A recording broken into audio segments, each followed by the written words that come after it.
Learning agile principles and approaches can transform teams, but sometimes learning the concepts in practice can take time. What if there was a different approach to teaching agile approaches that was interactive, dynamic, and fun?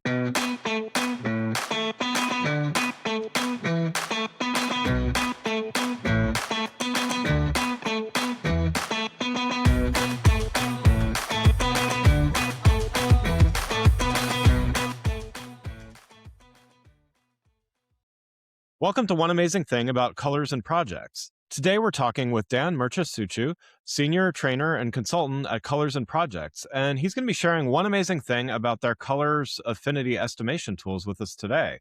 Dan, welcome to the show. Thank you. Thank you, Greg. I'm happy to be here. Yeah. Looking forward to seeing this in action in a minute here. But before we do, why don't you start with giving a little background on you and your role at Colors and Projects? Yeah, of course. So I'm Dan Suciu. I have over 25 years of experience in the software development industry. And for almost 10 years, I've been focusing mainly on agile training and consulting. At Colors in Projects, I work as senior trainer. I'm helping teams and organizations better understand how agile works in practice. But I'm also an associate professor at the Faculty of Mathematics and Computer Science at Pablo University in Romania, where I teach agile software development to computer science students. And one of my passions, let's say, is using serious games in teaching, because I've seen that people learn much faster when they experience concepts and not only hear about them.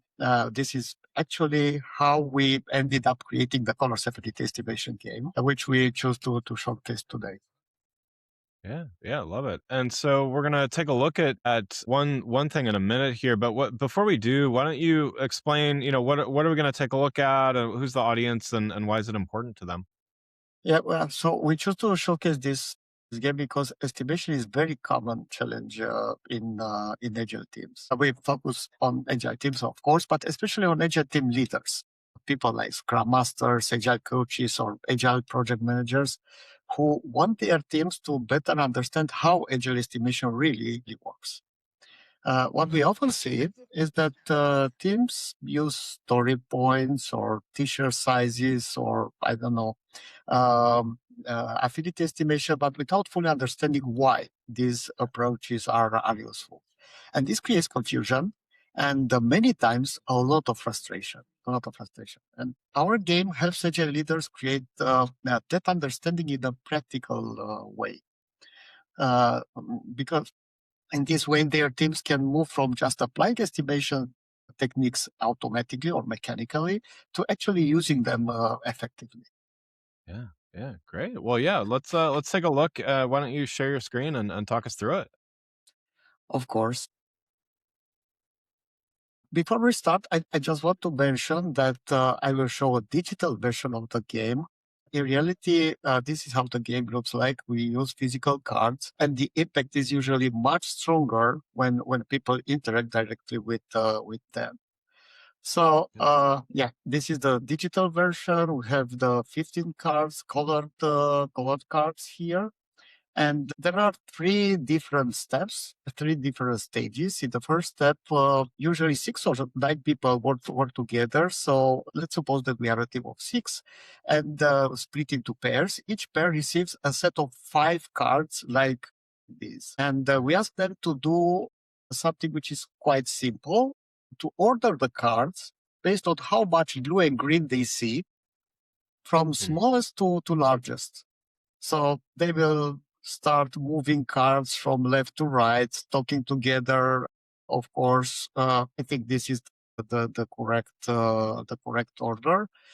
And then after they do this, we also ask them to do something a bit more difficult to estimate the exact percentage of blue and green on each card. Usually happens here is that people start to hesitate.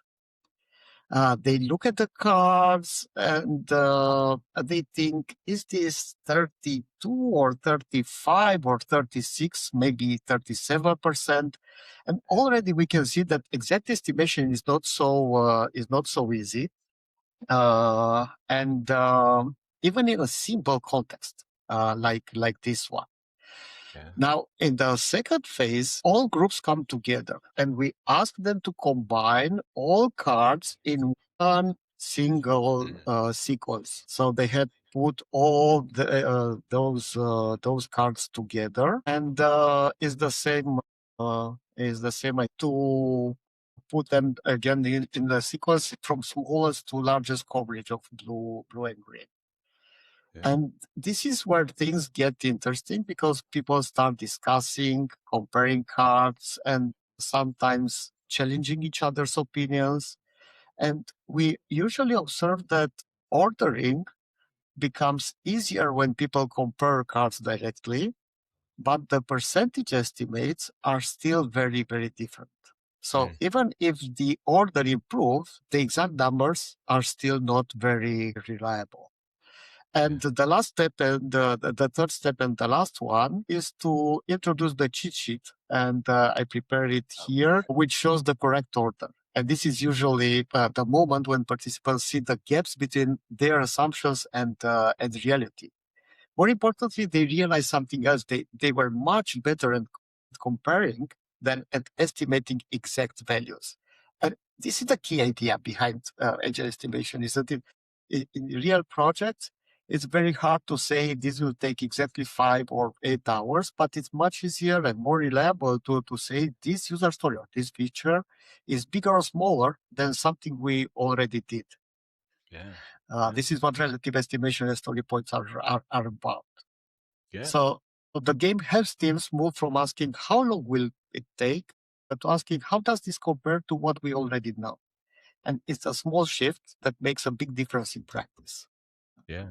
Yeah. Definitely. Yeah. And I mean, in my experience with this, that's definitely a challenge to get people away from that hourly estimate mindset. And I think to your point, we're often, if not almost always, wrong, about the specifics about how many hours something is going to take. Mhm, But being able to abstract it like this seems mhm. helpful.